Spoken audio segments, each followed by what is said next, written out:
Ebyo media kwe tuli wamu ne MS MS Media Uganda tuli ku nsonga ya Hajji soka weyanjule ayo tunagenda mu maaso abatula bana abatuuliriza mbabuuzaako timwasibye mutya ze Matiya Sekanjako omukutu ogwange ku YouTube guli MS Media Uganda nefe tutunulira current affairs kati nga zino era nange kye kikundesezza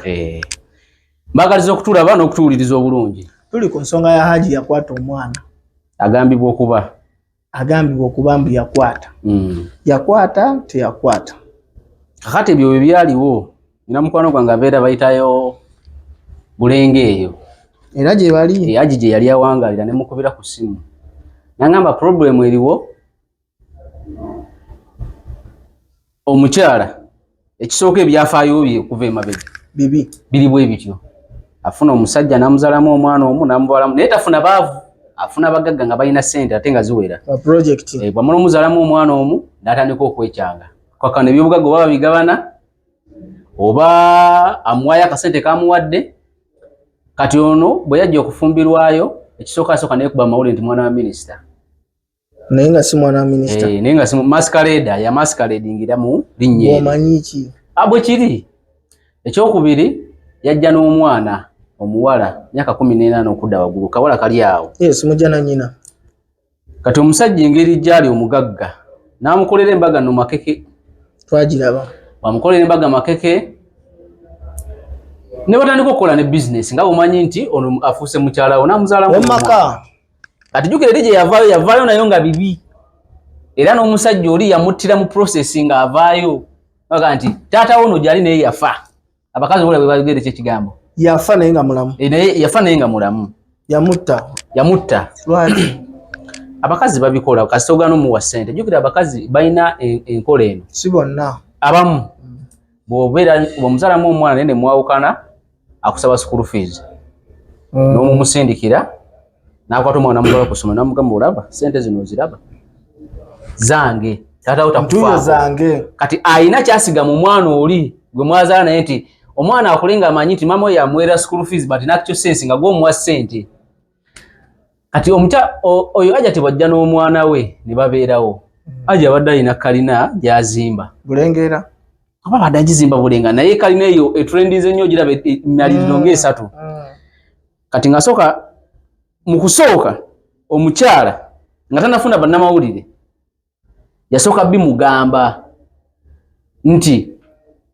wakwata omwana ne boogera era ne recordings ze yali recordinga kubanga setup yali nnene recording dakika 8 na najolidde oba maliriza namugamba okujjako nga toyagala bifulume mpaka kalina eyo kati omusajja mukugiraagira namugamba ate n'ekirala leeta nsayininga ebere yange si bye bino byakuwa muntu simanya akamotoka ng'omugambye obugambi yiyo ovugamu olugira n'ogimuggyako naye kadi nga zagiina kati omusajja bw'awalira kalibbala n'afuna omukyala n'afuna kalibbala simanyi oba munnamawulire Kalibala munnamawulire anti okukola ku TV n'okuba munnamawulire bibiri byanjawulo wa mawulire obuzibu bwammwe bwewo nti buddala osobeera nga toli munnamawulire amawulire tugamba nti ogasomye ethics z'amawulire nazo zimanyi era benjogerako be bagasaka ku radio ku TV mu mpapula ne ku online ne mu journals obanga yagasoma naye osobola okujja TV ezimu zo zitunulira talent tezeetaaga kumanya nti oba wasoma amawulire kasoba nga osobola obba delivaringira kye baagala n'oba wa content eyo gwe baagala o influencing abantu bakusanyuka bamuyaye ganja kyogala bakolanga ku TV nga basoma amawulire basoma tugane n'ekyo kale kati bwamufuna ne bakola exclusive era ng'akaaba n'amaziga bwe bakola exclusive problem Kalibala gye yakola kyenkugamba emisoso ga nti simanyi oba munnamawulire naye kyenkakasa nti yakolako ku TV twala ekyo munnamawulire anti abakuba munnamawulire mu mawulire tutunulira sides bbiri yakola interview esooka ng'ali wa mukyala natonoonya musajja agamba ki ku ekyo side B n'akola interview ey'okubiri ng'ali awo 360 n'akola ey'okusatu ng'ali awo kati ebisuusa olwaleero tutukidde olwaleero nti omukyala oyo Hajjati gwe bayita Hajjati Zuula mukwano nnyo gwa bawa Kalibala sikategedde omukyala Hajjati oli yakabanga amaziga mu interview mukwano gwa bba wa Kalibala Oba kitegere kye nkugamba mukwano gwa mwami wa Kalibbala wa Kalibbala ono munnamawulire yamujjako interview era problem abasinga gye banenya Kalibbala yakola side emu mu story ye because abakwata side y'omukyala n'agireeta ng'omukyala akaaba n'ebirala n'akwata omusajja obanga aganya sijja kwogera oba n'amufuna mu ddoboozi n'abawa side y'omusajja essaawa zaakakati yandibadde takola bingi kwesi ate mukatambike nawulidde omusajja agamba ebintu ebyo tubijje mu mawulire akiraga waliwo ebikusike ebiri mabega waki anti jjukira kati yesimu omusajja n'omukyala bayogera ng'omukyala amaze omugamba ngenda kuteeka mawulire singa tokola bye nkugambye naye ng'ate omusajja alaganga akkiriza yagira omukyala yagamba omusajja n'obeera ng'ofuluma mu kitanda kyange n'ogenda ng'olinnya kateeka onfuluma ogamba ogenze mu swala kumba ogenze kuki ku baana bange omusajja mu audio mwali anti kati problem eriwo eri ejo ekisooka omusajja yali ayagala nnyo omukyala kati okimanyi nti osobola okukola ky'otalina kukola olw'okubala olina laava eri omukazi nesi ku mwana wa munno anti kati tupima akatanda kubanga kati bino ebintu byetagamu obukugu bw'oba bawa akabenje wano ak'essasi ng'ogyeko ebyogamba nti abakubye amasasi bambadde engoye za bbulaaka baleeta abakugu abapima amasasi nti eno 360 eno 7mm ne bapima bulungi ne bakakasa nti emmundu eno yavuddemu essasi lino ku bunene bwe n'adeeka kuba twogera katanda akaddeeka ak'abaana ab'essomero tewaliyo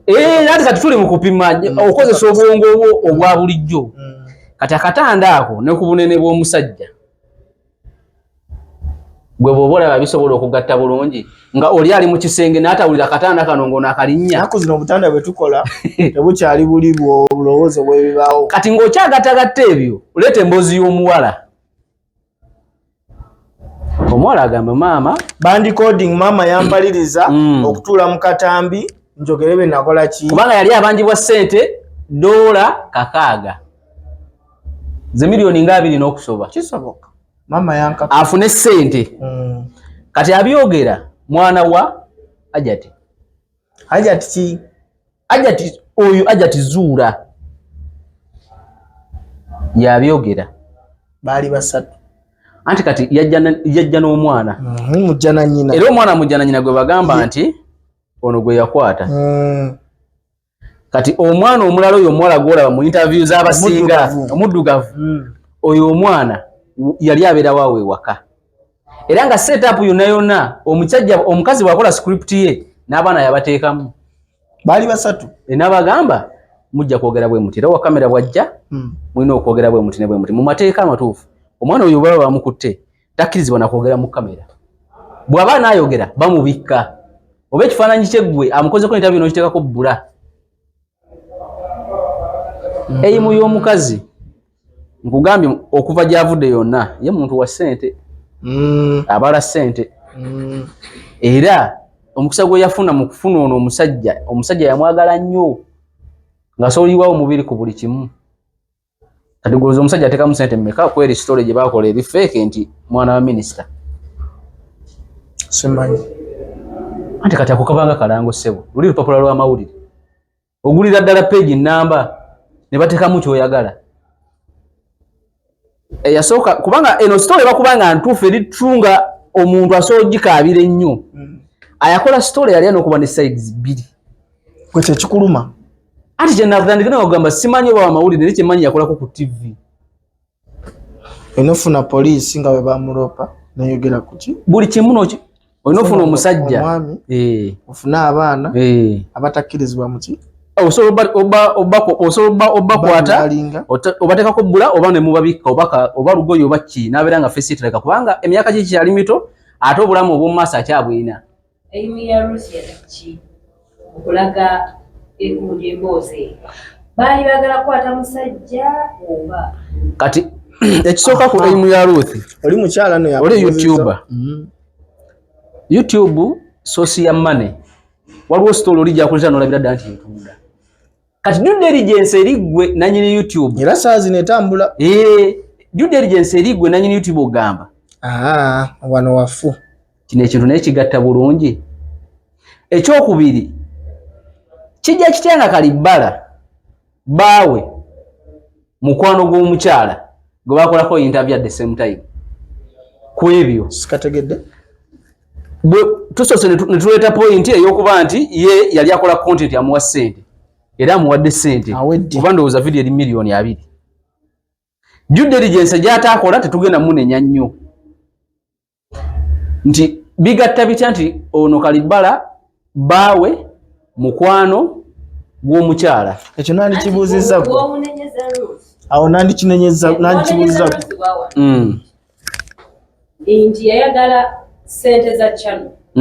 natakola due diligence kuyamba mwana onfuna kuyamba mukyala because even without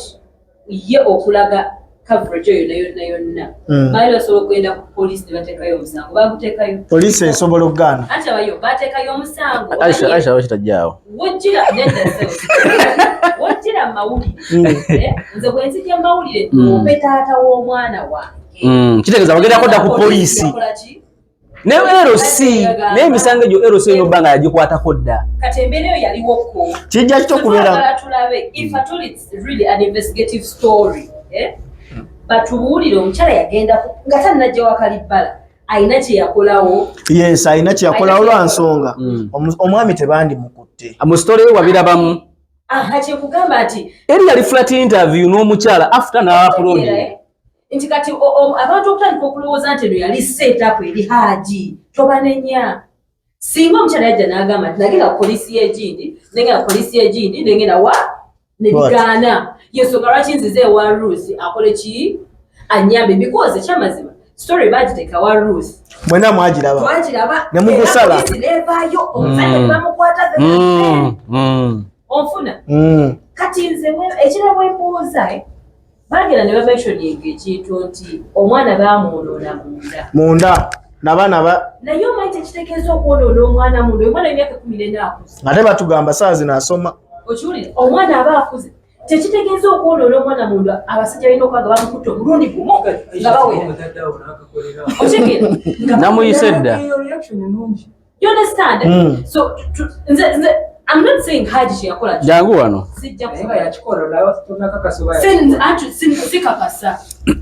sikakasa okitegera ekyokubiri mati yakugambye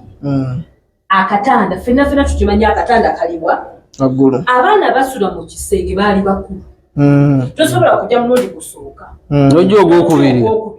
nojja ogwokusatu nga baana mu statement z'omukyala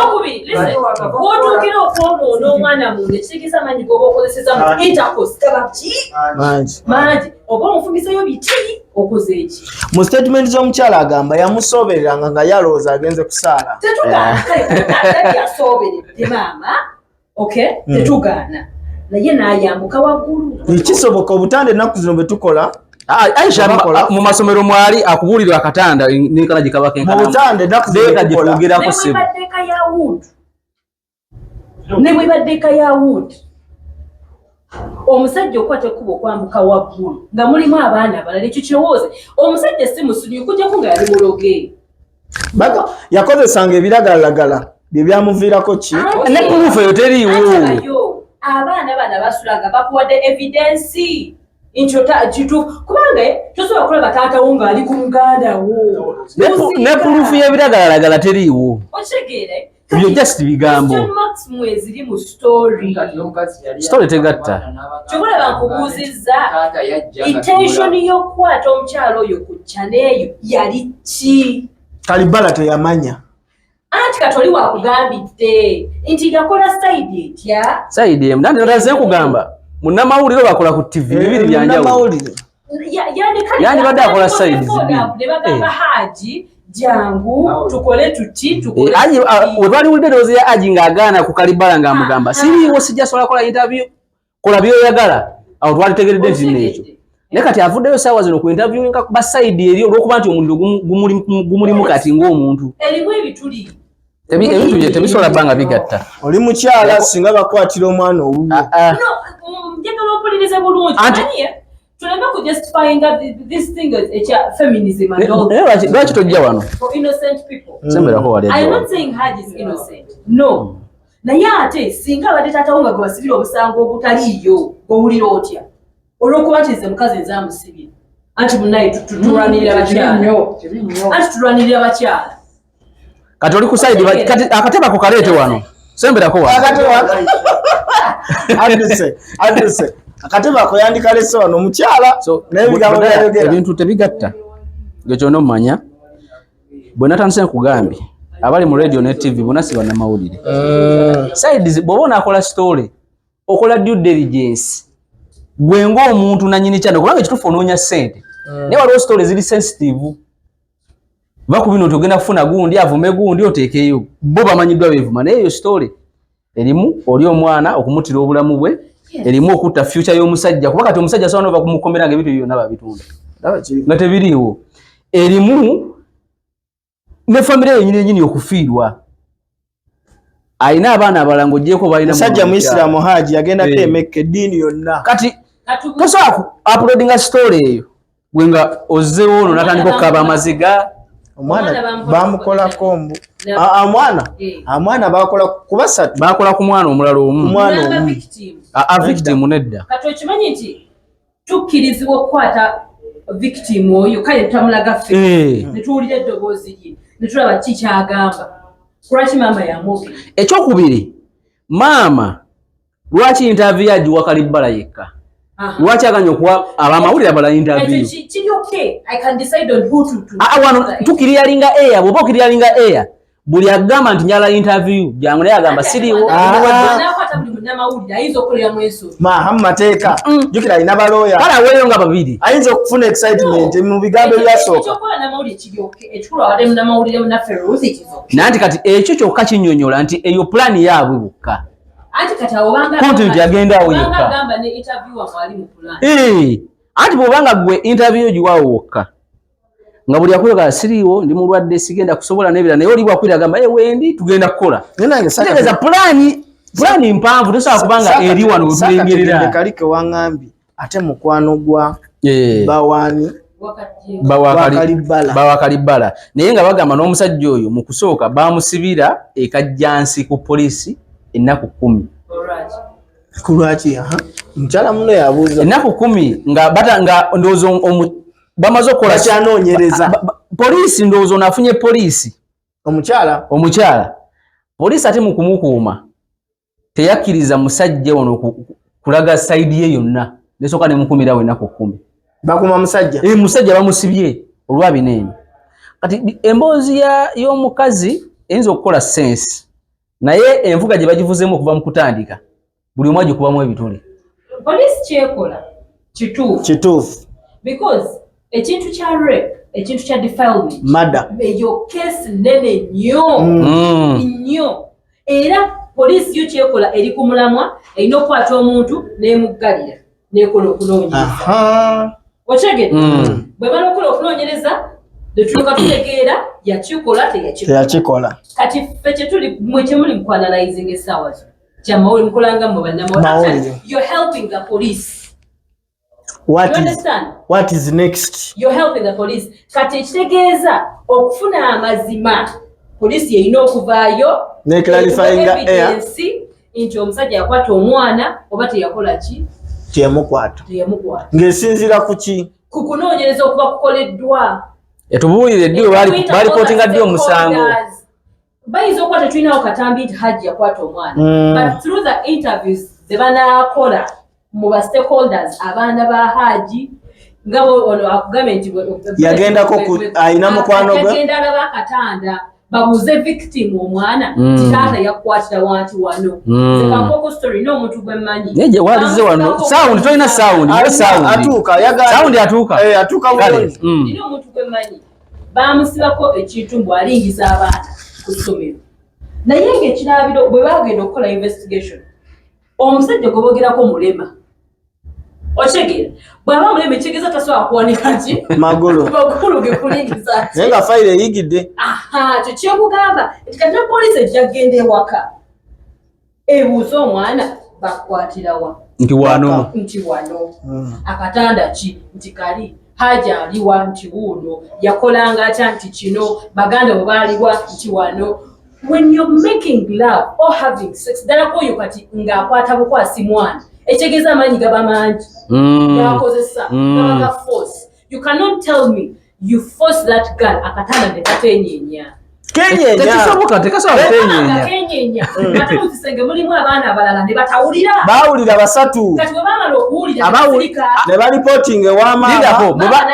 n'alipotinga ku poliisi. Aisha naye mama alaga nti ono kyagamba nti bawulira basatu kwaba abasatu kuliko omwagamba nti maama yatugamba tupange kitwogere bwe tuti ekyo nakyo okitegeere mu statement yoyo eyayogera muleko ng'agamba nti twamuwuliranga oli mwana wa Hajji tayinza kuwalika anti yali awo naye yasulanga awo kibuusa maaso kati wotuuka kiseera kati tugeze nze akyogedde ekyo taata wange yankozesa yankabasanyanga bw'ati famire esobola okukutiisatiisa lwaki wayogedde ekyangu ku taata omanyi kyo banaye ekyo nakyo kisoboka bamugamba lwaki oyogedde bwoti ku kitaawo yakuzaala ekyo nakyo kisoboka ebintu bino tebisobola bbanga ebintu bino byonna tubigattagatta tulinze police report nene police esooka tubuulire balipotinga ddi omusango then tulabe ne interview yakolebwa ddi kubanga ojja kukolanga omusango baguripoting after interview ku babiri ku police n'owamawulire omukyala yalina nasooka wa yasooka ku police anti nedda tugenda kusooka gwoga nti yasooka ku police nedda tugenda sooka police eyogere nti balipotinga omusango essaawa budde bwe buti oba olunaku luti then interview yakolebwa ddi mu interview omukyala yayogerako nze njagala muŋŋambeyo nti omukyala yayogerako nti nagendako ku poliisi kyabiwulira ne ku erosi kuba yalina sooka ku erosi poliisi yagendako ku poliisi ensonga ki eyamutwala ewa Ruth mu mboozi yagamba yali wa kugenda ku poliisi before famire nemugamba ebintu ebyo tetubitwala ku poliisi nemugamba ebitwale wa Ruth kati awo tebigattira ye odiyo yasooka nga tanagenda ku poliisi ogamba nti tetugenda genda ku poliisi ebigweredde ku poliisi bigweredde omusajja ali mu kkomera because Ruth was not there looking ng'agaanye okukola byayagala anti kati kolabiraga nti kaali kapange kati kale tukole bwe tukola byayagala essaawa zino Hajji bamuta anti yali ayagala nnyumba kalina basobola omuta kiki kyayagala kalina yali abagibwa ne dola 600 ennyumba y'omusajja ng'avuddeyo n'agamba njagala kino Hajji agaane bamusibe mayisa essaawa zino we need justice for the child gye twagala si maama no kati ye maama anoonya byanfuna njagala justice eri omwana wange yakwatibwa okitegedde and how are we going to get justice by arresting Hajji kyobera ngambye poliisi yo eri katuufu Hajji ali mu kkomera but the question is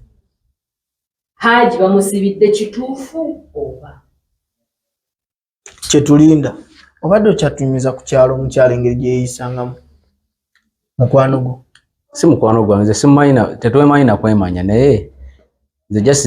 nyina gwe nakubira eyo naye nga nti format gye yalimu yeeyo kwagala ono ne beekyawa namuga kati tuba twekyawa tetweta bwe tutyo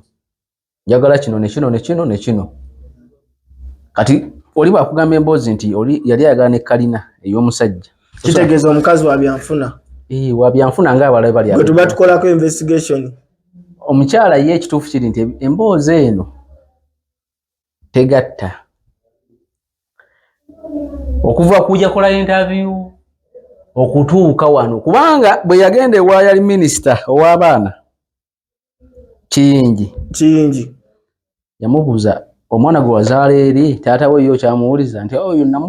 gyali naye yafa yagenda wa minisita yagenda ne Ruth olwo omuliro gususse kubanga jjukira abantu bano booteekamu zino interview abazira basiru bagezi nosinga gwe azikoze naawe gwe bali interviewinga kati omuntu asooka n'abiwuliriza n'akola analysis owuwe n'alaba nga tebigatta n'agamba naye bino ebintu bigatta bitya kati Ruth bw'alaba nga ekyamazima omuliro mungi yakwata omukyala ndowooza ono kiyingi ndowooza kati ye muwabuzi ku byabavuka n'abaana n'amutwalayo bwa mutwalayo ne boogera mu kwogera naye nga waliwo omuntu akaaba amagye mu lukufu nga takaaba amaziga gennyini ng'omanyi ki kubanga gwe kasitolira abantu 10 nga bakubye mu kintu ebituli gwe sooka oteekawo question mark nze nalinako story gye nali nkola nga y'abasajja aba nga bamaanyi wano naye nga bali mu kwekuba omwaga amaze kampani nagiteekamu ssente naye ndio omusajja weebweru nga mpeereza message nga ngamba ensonga zaawo nazirabye okuba wazitandise naye wandibadde kati zeesonyiwe kuba tezigatta naawe noddayo kati n'akolera reference 2 ku interview ono ze yakola ne ba YouTuber 2 naye nga interview esooka byayogera nange nga birala agamba dola ze yateeka muli eza business sente yaziwereza ali bweru n'agamba n'omulanga tebigatta era olwajula omusajja nange nti nakola ne mwesonyiwa naye yamaliriza tatutoli mu kooti nti yamubbako ssente so Ruth we yalabanga pressure nnene n'asizinga fire n'adduka ewa yali minister ne bakola interview eyo then n'afunako ne ku side ey'omusajja kyeyalina kubanga abafuna side 2 bino ebyalize ekituufu ebituli byandibaddewo naye teyandibadde na musango kiringa ono ejja ku TV nja kusooka ndaga story ekola ki esooka kati bweyagiraga story neetambula nnyo onfuna awo njawukana naawe kyomunenya kikino yandigenza okugita ng'alina already side ki naye ate ebyo bulijjo tubikola nosookolaga side pressure eriwo nekuleetera gocha yakuba story 3 nga zonna ziri ku side emu za mukyala katono wamunenyeza najjaako eno stories 3 kati stories 3 kitegeeza nti side yo litonda bagifuna kubanga jjukira thimpase yaliwo mu kusooka ng'eri ku mukazi kati bwalaba nga kikutte n'ayiwayo n'endala ogenda okakana abantu bakoleramu bamusinga amagezi bagezi mu kukola nalisinsi waabwe ne balaba nga tebigatta esazo Hajji ali mu kkomera poliisi esobola okuwa olukusa Ruth the fact that Ruth yatandika story eno n'agenda n'awuliza sayidi ya Hajji mu kkomera gyabwe nga bawadde Ruth olukusa agenda amukoleko interview nga bwe yakola eri because ekyamazima yes poliisi yekwasaganya ekintu kino but this thing is in the people tuli kintu kiri mu bantu okimanyi abantu basobola okusalawo omusango awo poliisi ne kooti y'abantu tekola naye the fact is kiri mu audience kale nze kyengamba kisinga waliwo possibility ewa Ruth oba Ruth awandiikire poliisi agisabe okugenda mu kkomera tufune ku bigambo bya Hajji Hajji bamusiba tufune ku bigambo bya Hajji ekitakkiriza ataataganya ki okunoonyereza investigation naye ati Ruth kyaba ikola ekyo nakyo kisobola okuba nga kiyambako poliisi okimanyi analysis abantu bano gye bakola mwe gye mukola and other YouTubers and all everyone esobola okuzibula amaaso ga poliisi nga poliisi weetalabye nekola ki bano badde bakigula amaaso okitegeere kati ekyokwe tukijjemu kiri nti kati tuli ku mwana tuli ku mukyala tuyamba mukyala munnaffe zinega tunuulira ensonga egyo mwana tujjemu Hajji tujjemu omwana yakwatibwa ye oba nedda ye ripoota eriwa tibamwonoona ate ali mu kusoma kati ongambye ali mu kusoma balete ripooti nti obwana bakola ki bamwonoona njijja kumuwala interview gye yakola agamba omuwala gwe bakwata ali muki ali ku ssomero okiwulira batuwa report ekyokubiri tugende mu malwaliro agali certified by the police mulago otegere nga bw'onoogamba DNA results byagala kufa mwana ku DNA tugeze n'otwala mu Luswata Medical Center tebagikkiriza tugende police eryayo onfuna tufuna report nga ya police eyo yegikoze nti omwana yakola ki yakwatibwa yayonoonebwa actually says so akufuna report omwana yakwatibwa because bamuwashinga dda otegere tosobola kumanya rape tosobola kimanya essaawa zino kyayitako naye tetusobola okutegeera nti omwana yayonoonebwa munda agamba bwagamba ekyo osobola okitegeera kuba bagamba omwana bamwonoona n'abaana yayonooneka otegere batuwa report yeyo kati poliisi etandikira ani yayonoona omwana muyinza okuba muli awo ng'omwana mulala ye mukozesa. Ekyo nakyo kisoboka. Nga mwesiba ku Hajji naye nga muntu mulala ye yakozesa omuntu. Ate nga naye yamukozesera nga naye bapanga mupange. Bagenda omutwala mu ddwaliro bakakase nti yakozesebwa. Kati yatuleke tosobola panga mwana wo. Tosobola. Kati ku byenfuna enjagala gyayagalamu ebyenfuna. Tosobola. Tulekemu. Guli mujja kwewuunya. Guli musayi. Mujja kwewuunya. Kale tubadde ku MS Media, Ebipya Media YouTube channel. Tuongere okusubscribinga. Omukulu ono alina information nene nnyo. Eriwa yonna. Tujja kweyongeza mukama wange basibule. Kale abadde atulaba n'atuwuliriza eddakiika nga nti dakiika 3. Wadde agala kwogera sawa. Nze mbasibule tujja kuddamu olunaku olulala. Ng'ofunye info entuufu. Kati bino byonna buli ayina in fact ne interview zonna ezikolebwa buli omu aleeta kyasobola kuba kati false information. Buli omu aleeta kyasobola bigattibwe wamu mujjemu ekituufu. Tubasibudde.